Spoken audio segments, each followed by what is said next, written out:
Don't watch me, watch Nolazine TV. It's the best video ever and subscribe to it. Yeah, we'll go down. You rocking with Trae the True King of the Street, H-Town Zone, man.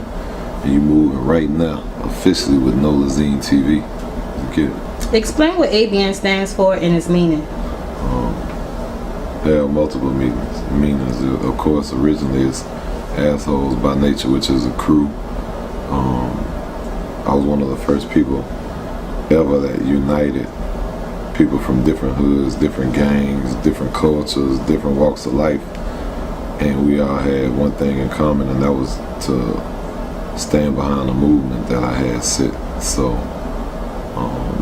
it showed a lot of young G's and just young kids in general that even if you're from different hoods or different lanes, different shall I say teams and gangs, it's just about respect. You know, we can move amongst each other and do things on common ground and just have mutual respect. And then over the years, you know, of course those who know me know I got probably one of the biggest hearts ever. So on that side of it, it turned into Angel by Nature, and which brought it out all kind of different stuff, because you know everything you see in the community right now is under Angel by Nature and Relief Gang. Can you also share with people who don't know what is the Relief Gang? Relief Gang is self-explanatory, man. A gang that relieves people in any situation. Of course, definitely in disasters, but you have a bunch of people who struggle when it ain't a disaster, or was struggling before a disaster, they're gonna be struggling after. So we just do our best to relieve those when we can. Of course, you know, we can't relieve the whole world at one time, but we definitely trying to do as much as we can. You know, as far as Relief Gang, you know, we the ones that made it cool for street cats to give back, and now we inspire so many across the country, so still pushing. With the work that you put in with the music, you also take a major role into the Houston community. How do you balance all of this all together? I just move on impulse and work. It's not even necessarily balance, because truth be told, a lot of the community stuff override a lot of other stuff. But now, you know, I'm on tour with Snoop right now, so I'm trying to focus on this at the time. Like, I had got a couple days off when I did a whole bunch of community stuff, but now I'm back in this mode. Now you have your latest single out called Sliding. Let us know what's the concept behind this track. Sliding was created, well, the beat was created by my little bro, Zay Coronado out the West Coast.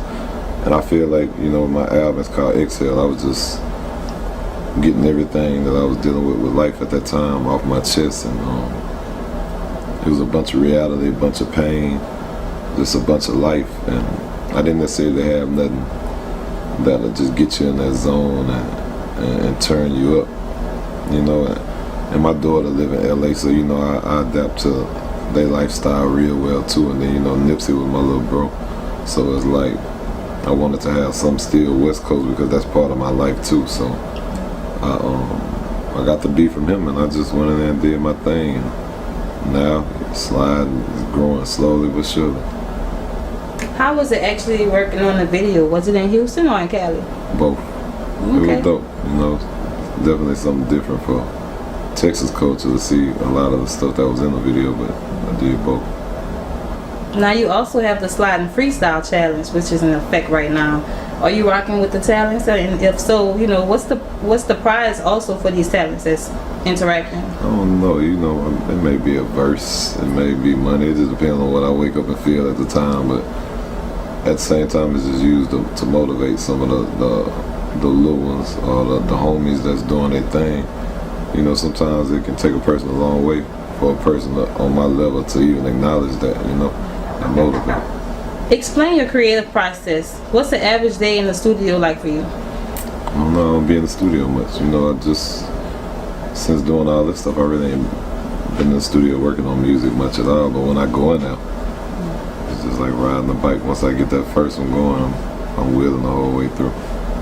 So you gotta realize I can do 40, 50 songs a week. So when I go in there, that once a year, once every 6 months, I have more than enough that'll last me for the next couple of years. Tell me also what's your favorite performance venues when you're out on tour? What's the most memorable? I don't know. I ain't never thought about it. I've been doing it over 20 years. I just do it. When I touch the stage, honestly, when I touch the stage, I black out. I don't even pay attention to the venue. I just go in my zone and do me. You just get into the groove and interact with the audience? Do me as well as it can be. Laid back. You're on stage, I'm something totally different. Yeah, for sure, for sure. Let's talk about your work with the Bumpboxx. I've also learned that it's also the loudest boombox that they have. And can you let me know how you came about with this collaboration? Well, Bumpboxx was going at least a year before I came on board, and I came in and we hit the ground running non-stop. Now it's probably one of the most respected companies and appreciated companies. And when I say appreciated, it's appreciated just as far as the sound and everything else. Then it's appreciated because quality. You know, a lot of companies come out with a million good ideas and have bad endings or bad experiences, but everybody tend to love this. You know, you see it on The Price is Right. You see it when people on ESPN. You see every rapper with it. You see it in movies. So it's just like we grew it undeniably, and it's only getting bigger and bigger by the moment. And how can someone purchase the Bumpboxx? Bumpboxx.com. Cool. Very much so. Now I've definitely seen you giving away some Bumpboxxes at Trae Day. Yeah, we give them away. I'm gonna give away some tonight. All the time. So Snoop, I just gave Snoop 20 of them to give away. oh, that's pretty So cool. we're doing that, and we'll start giving away another 10. So we're just doing what we do. It's a good way to give back to, you know, anything I'm doing. All companies I'm tied in, I have to give back in some form or fashion. For sure. Now I've been to Trae Day, like I stated, 2018, when I had one of the best times I ever had in Houston, rocking with you and what you have going on. Being able to meet and network the people that you had in the town was very insightful for me, especially me coming in, networking with a lot of artists or whatnot. For those who never experienced Trae Day in Houston, share a little bit of the perks of the events of the city. Definitely, first and foremost, it's about all different kind of community charity events, and that's now that it's grew, because now it's more than one day. But as far as Trae Day itself, the whole purpose was for kids they have to come there to get their school supplies and show that they're interested in school and that the education is most important. And after that, I bring all the stars and entertainers to just go out and be there with the people. Gotta realize some of these kids will never see these people in real life. They only see them on YouTube or on TV. So imagine being able to sit side by side and hold a conversation with somebody that you never imagined you would have came across. You know, I make that happen for everybody. And then for the entertainers, it brings them back down to reality to where they can understand how some of this stuff is important, and it inspired them to go back to their cities and do a lot of stuff. So everything works hand in hand together. What should we expect in 2020 for Trae Day? I don't know. This last year I did it major. I had kangaroos, giraffes. Next year I don't know what I'm gonna do. Now, let me know, what do you enjoy and hate the most about being a music artist? What I hate, I ain't gonna say what I hate, what I dislike. Yeah. Anything fake, anything that's just not genuine or authentic. What do I love? I love the competition, the talent, the hustle that it brings out of some of the entertainers, and just I just always love music as in general. Now, going back with the Relief Gang and just being someone from Houston, there has been so many different incidents that happened through just disastrous weather occurrences, with the Hurricane Harvey or just flooding just on a typical day. Can you let me know what you think the city could implement as far as plans to better address the situation? You think there's something they can do? Drainage needs to be there, because it can rain for a couple hours and flood like crazy. So we need drain systems throughout the city. So at least we can get past that, because the hurricane never do damage to us. It's the flood and the aftermath of the flood that mess us over.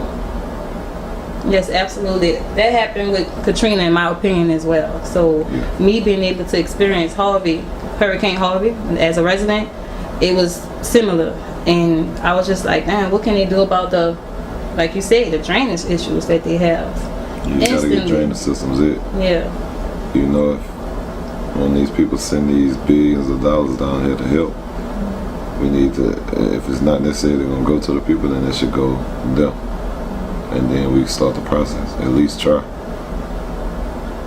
Now, if you weren't making music at the time, what do you think you'll be doing? No, man, I do so much, you know. I mean, I got all kind of different businesses. I'm a full-time daddy whenever I'm not working, so I'm just all around human being, I guess. I do a little bit of everything. Tell us what's next for you. More music, more community work, movies, hopefully reality shows where I can expose and show the real world of what goes on in the community, and probably send a wave across the world that'll make people want to help even more. Tell the people where they can find you on social media and all other media platforms. At Trae ABN, Trae ABN. That's on Instagram, Twitter, Facebook. I never really use. I don't really understand it, but I think it's Trae the Truth. Oh, wait a minute. Nolazine make them hoes scream. You understand me? You want a t-shirt? You want a half a wife beater with a hole in it? You want a pair of short pants with 6 holes in it with all your coochie hanging out on the side? Holler at your people, baby. Ziggler wig, you understand me? Lightning cock on this BLOCK, you understand me? A beautiful day.